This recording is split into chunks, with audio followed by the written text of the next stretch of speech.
গণ অভ্যুত্থানের পক্ষের শক্তিগুলোর ভিতরে যেভাবে ফাটল ধরানোর চেষ্টা করা হচ্ছে, গণ অভ্যুত্থানের পক্ষের শক্তিগুলোকে একজনকে আরেকজনের পক্ষের বিপক্ষের খলনায়ক বানানোর চেষ্টা করা হচ্ছে, নতুন করে বয়ান তৈরি করবার চেষ্টা করা হচ্ছে।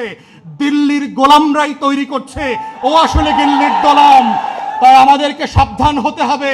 বন্ধু বেশে কারা কারা আজকে দিল্লির গোলাম বানানোর জন্য, আমার আজাদির লড়াইকে, আমার গণ অভ্যুত্থানকে ব্যর্থ করে দেওয়ার জন্য দিনরাত চেষ্টা করছে, সেই দিল্লির গোলামদেরকে এক্সপোজ করা, সে রাজনৈতিক দলের নেতা হোক, সে আমলাতন্ত্রের মধ্যে হোক, সশস্ত্র বাহিনীতে হোক, গোয়েন্দা সংস্থায় হোক, এই যে নতুন বয়ানের রাজনীতি তৈরি হচ্ছে, যেই রাজনীতির মধ্য দিয়ে গণ অভ্যুত্থানের নায়কদেরকে আজকে খলনায়ক বানানো হচ্ছে, যেন বাংলাদেশ সব লুটপাট করে খেয়ে ফেলছে সমন্বয়করা।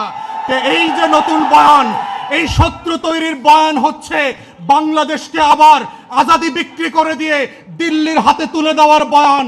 এই বয়ান হচ্ছে এজেন্ডা সেটিং করে 111-এর মতো করে মসনদ পরিবর্তন করবার যেই রাজনীতি, এই রাজনীতি থেকেও আমার তরুণ এবং যুবকদেরকে সাবধান হতে হবে। আমাদের কথায়, আমাদের আচরণে, আমাদের কর্মকাণ্ডের মধ্যে গণ অভ্যুত্থানের পক্ষের শক্তিদের মধ্যে কোনোভাবে যেন ফাটল তৈরি না হয়। আমরা সবাই রাজনৈতিক প্রতিপক্ষ, কিন্তু রাষ্ট্র সাপেক্ষে, দিল্লি সাপেক্ষে, আওয়ামী লীগ সাপেক্ষে আমরা সবাই গণ অভ্যুত্থানের কাতারের সহযোদ্ধা।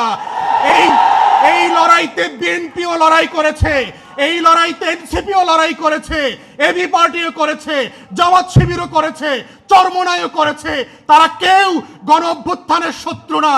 কিন্তু আমরা দেখতে পাচ্ছি দিল্লি এবং কলকাতার বয়ান দিয়ে আজকে গণ অভ্যুত্থানের পক্ষের শক্তিগুলোর মধ্যে যেই বিভাজনের রাজনীতি তৈরি করা হচ্ছে, এই রাজনীতি হচ্ছে দিল্লির রাজনীতি, নায়কদেরকে খলনায়ক বানানোর রাজনীতি, শত্রু সাপেক্ষে বাংলাদেশের স্বার্থ বিক্রির রাজনীতি। অতএব সেই রাজনীতির ব্যাপারে প্রত্যেকটা রাজনৈতিক দল এবং নেতাকে সজাগ সচেতন যেমন থাকতে হবে, তেমনি ভিজিলেন্ট থাকতে হবে। এই গণ অভ্যুত্থানের আপনারা যারা সম্মুখ সারির সহযোদ্ধা ছিলেন, পাশে পাশে বসে, প্রান্তে প্রান্তে বসে যারা লড়াই করেছেন, আবু সাইদ মুগ্ধের মতো যারা এখনো আবাবিলের মতো বুক চেতিয়ে বসে আছেন, লাল সবুজের পতাকার দিকে চুপটি মেরে যে তাকাবে শকুনের মতো, ওই শকুন চুপটি মেরে চোখ সহ তুলে দেওয়া হবে। সার্বভৌমত্বের প্রশ্নে, স্বাধীনতার প্রশ্নে, আজাদির প্রশ্নে কোনো কম্প্রোমাইজ হবে না। এটাই হচ্ছে আগামী দিনের নতুন বাংলাদেশের একমাত্র বয়ান। এবং সেই বয়ানের নেতৃত্বে এনসিপি থেকে শুরু করে জাতীয় যুব শক্তি নেতৃত্ব দেবে। আমরা সে একসাথে কাঁধে কাঁধ মিলিয়ে বাংলাদেশ দুই গড়বার রাজনীতি করব, রাষ্ট্র বিনির্মাণ করব, জাতি বিনির্মাণ করব।